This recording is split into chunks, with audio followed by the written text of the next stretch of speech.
안녕하십니까. 소년이야기 감독 변주현입니다. 네, 소년이야기는 가출 아동 청소년에 대한 이야기인데, 그 아동 청소년이라고 그러면 이제 12세, 13세, 그러니까 초등학교 6학년, 중학교 1학년. 이 정도 되는 애들이 1년에 가출하는 그 숫자가 너무나 20만 명이라는 그 놀라운 숫자에 내가 한번 놀랐고, 그리고 그 부모들이 이제 자기 아이들을 찾아달라고 국가에 신고를 하는데 그 숫자가 한 1년에 3만 명 정도밖에 안 돼요. 그러니까 17만 명이라는 그 갭이 생기는데 부모들이 찾지를 않는 거죠. 자기 아이들을. 그게 너무 저로서는 굉장히 놀라운 점이었어요. 그럼 그 아이들이 거리에서 어떻게 살아나갈까? 무엇을 하면서 살까? 살 수는 과연 있을까? 이렇게 해서 출발해서 소년이야기라는 영화가 만들어지게 된 것입니다. 제가 서울역에 새벽에 갔다가 실제로 그 아이들이 모이는 걸 봤어요. 그때 제가 봤을 때는 한 100여 명 정도가 모여서 뭔가 회의를 하고 싹 흩어졌는데, 제가 그때 봤을 때는 그 아이들이 지하철 1호선, 얘네는 2호선, 얘네는 3호선, 얘네는 4호선 이렇게 나눠서 껌을 팔고 국어를 하고 그런 아이들처럼 보였거든요.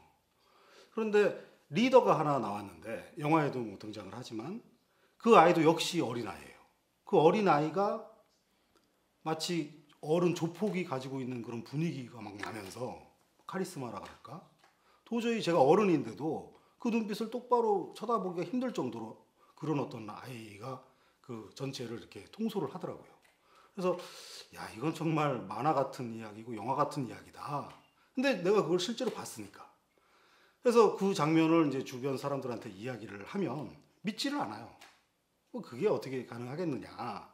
아이들이 앵벌이들이 모여 있으면은 깡패들이 뒤에 있고 어른들이 뒤에 있고 보통 다 이렇게 이야기를 하거든요. 근데 제가 본 거는 그렇지가 않았어요. 다 아이들이었고 아이들끼리 나누고 흩어지고. 그래서 거기에 대해서 이제 여러 가지 자료를 찾아보고 조사하는 과정에서 그것이 사실이고 실제로 아이들이 그렇게 살고 있다는 것을 알게 된 거죠. 그래서 아이들이 국어를 하는데 굉장히 짧은 시간에 몇만 원을 버는 거예요. 쉽게.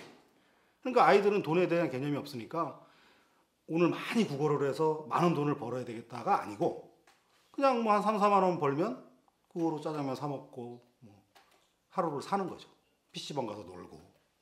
그러니까 그런 아이들이 어른들의 어떤 간섭이 없이 거리에서 아주 위험하게 살아나가고 있는 아이들이 우리 주변에 있는 거죠. 근데 우리는 모르는 거죠. 우리 눈에 띄지가 않으니까요.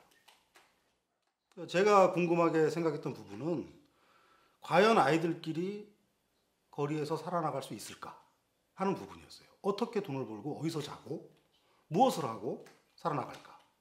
근데 제가 조사한 바에 의하면 돈도 잘 벌고 또 잠자리도 길거리에 자기도 하고 또 찜질방 가서 자기도 하고 아니면 3, 4, 5 모여서 조그만 방에서 가출팸이라는 것을 만들어서 살기도 하고 길거리에서 아저씨 저 차비 없는데 1,000원만 주세요 하는 것이 쌓이면 몇만 원 되니까 그렇게 해서 살아나간다는 거에 정말 너무 감독으로서도 놀랐고 그런 아이들이 우리 주변에 있다는 거죠, 실제로.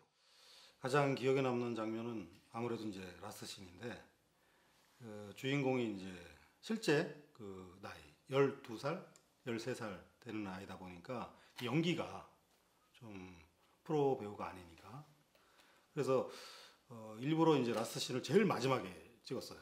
그래서 그 주인공에게 제가 너가 여태까지 영화를 찍으면서 그 내용을 다 스토리를 다 아니까 엄마는 너를 찾지 않고 너는 엄마가 찾아주기를 기다리고 있는데 엄마는 찾아주지 않고 네 친구는 집에서 찾아서 집으로 돌아가고 네가 겪은 집을 나와서 겪은 이런 모든 일들을 그리고 네가 앞으로 어떻게 살아나갈지 모르고 제가 어떤 그 주지를 않았거든요. 앞으로 어떻게 된다라는 그런 걸 주지 않았기 때문에 이런 상황에서 너는 어떤 기분이 드니?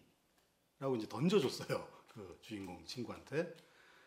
그래서 자기의 그런 감정을 가지고 이렇게 달려가는 장면을 찍었는데 이제 나중에 이제 편집실에 와서 보니까 그 배우의 표정이 굉장히 뭐라고 표현할 수 없을 정도로 제 마음에 들더라고요. 그래서 너무 그 아이가 이 주인공과의 감정 그 교류가 잘 됐구나.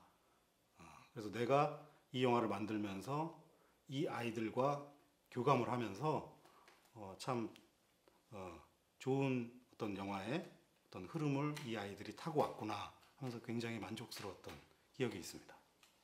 이 소년 이야기의 시나리오가 완성된 것은 2005년도예요. 굉장히 오래된 됐는데 이 영화가 촬영이 된 것은 2011년에 촬영을 했고 편집하고 후반 작업이 또 한 1년 정도가 걸렸어요. 그래서 발표는 2013년 2월에 발표를 하게 된 거죠.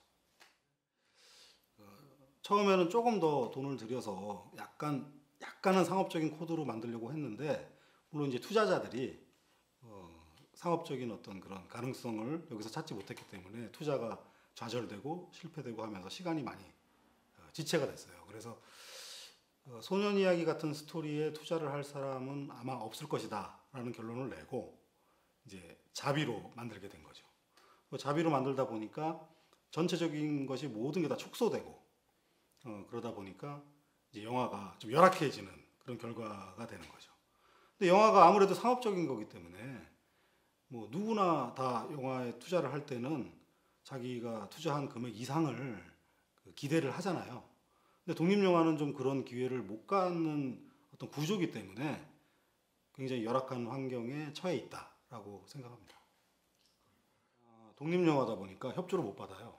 지금 우리 소년 이야기 같은 영화는 그 지하철에서 아이들이 이제 앵벌이라고 하는데 구걸 행위를 하는 장면이 많이 있어요. 그러다 보니까 지하철 공사라든가 뭐 협조를 안 해주는 거예요. 그리고 서울영상위원회가 있는데 거기에 시나리오를 제출을 해서 여러 가지 장소를 이제 도움을 받아야 되는데 전부 거절당했어요. 이제 가출 청소년을 다루는 영화고, 그러니까 좀 사회의 밝은 면을 다루는 영화가 아니고 사회의 좀 어두운 면, 그 어른들이나 어떤 사회에서 감추고 싶은 부분을 이렇게 조명하는 영화다 보니까 협조를 못 받았어요. 그러니까 지하철에서 구걸을 하는 장면을 찍어야 되는데 지하철 협조를 못 받고, 파출소에 잡혀가는 장면을 찍어야 되는데 파출소 장소 협찬을 못 받고, 그리고 청계천에서 아이들이 놀아야 되는데 청계천 협조를 못 받고, 그러니까 단 한 군데도 협조를 받은 적이 없어요. 그러니까 독립영화를 찍을 때 이제 저희들 애로사항이 편안하게 들어가서 촬영을 하고 나왔으면 좋겠는데 들어가는 것 자체가 안 되게 되니까 그런 것은 정말 힘들더라고요. 그래서 촬영 내내 도둑 촬영이라 그러죠. 도둑 촬영을 했고 주 무대가 서울역인데 서울역에서 허가를 안 해주니까 서울역에 가서 조금 촬영하다가 쫓겨나고 또 조금 촬영하다가 쫓겨나고 뭐 이런 것이 반복되다 보니까 감독으로서는 이제 스태프들이나 배우들한테 너무 미안하고 그것이 시간을 많이 잡아먹고 또 힘을 빠지게 하고, 그래서 이제부터는 좀 독립영화도 어떤 그 사회의 어두운 면을 다룰 수도 있는 거잖아요. 밝은 면을 다룰 수도 있는 거지만, 그래서 지금 아직까지도 그런 소재를 가지고 허가를 해주고 안 해주고 하는 것은 너무 후진적이다, 문화적으로.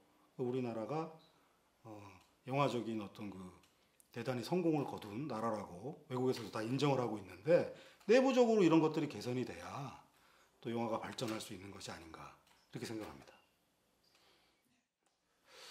이제 올해 2월 달에 이제 유바리 영화제 갔다 왔는데 유바리 영화제도 그 일본에서는 꽤 그 규모가 있는 영화제예요. 그래서 한 340편 정도가 출품이 되는, 그 안에서 경쟁 부분이라고 그러면 10편 안에 들어가는 거거든요.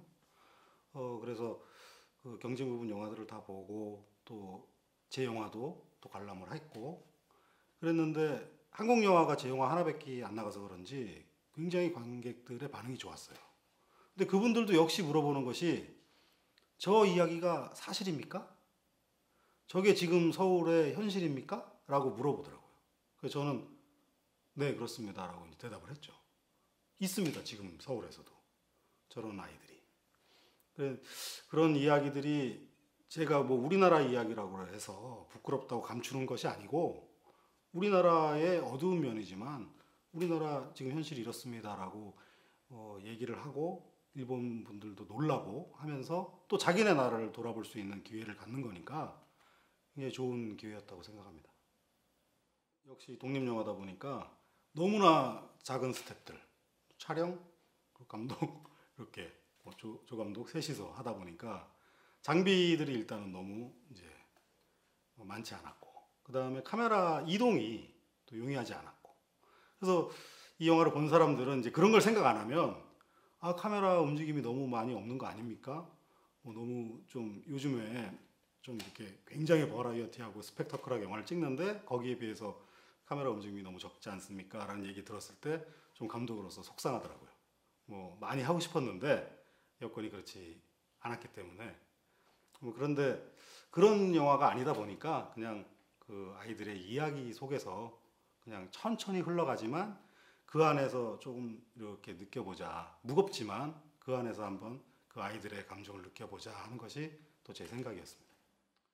소년 이야기는 독립영화고 그리고 상업영화가 아닙니다. 그래서 이 영화는 사회적인 문제를 고발하는 영화고, 그리고 우리가 미처 돌아보지 못하는 그런 가출 아이들, 아동 청소년들의 이야기가 우리 주변에 있다는 것을 이 영화를 보시면서 관객들이 아 이게 정말 사실이구나, 이런 일이 있구나라는 것을 좀 알아주셨으면 하는 바람입니다. 이제 먼저 독립영화를 배급할 수 있고 상영할 수 있는 공간, 인터넷상에서 만든 인디고 굉장히 축하드리고 응원합니다. 독립영화가 1년에 굉장히 많이 만들어져요. 우리나라에서는 연간 장편, 단편, 중편까지 합하면 500에서 600편 정도가 만들어지는데 실제로 극장에서 관객과 만나는 영화는 20편에서 50편 사이, 그러니까 5%에서 10% 정도가 되는 거죠.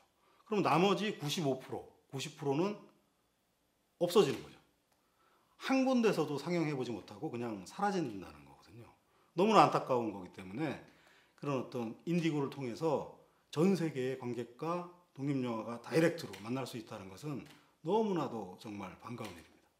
축하드립니다.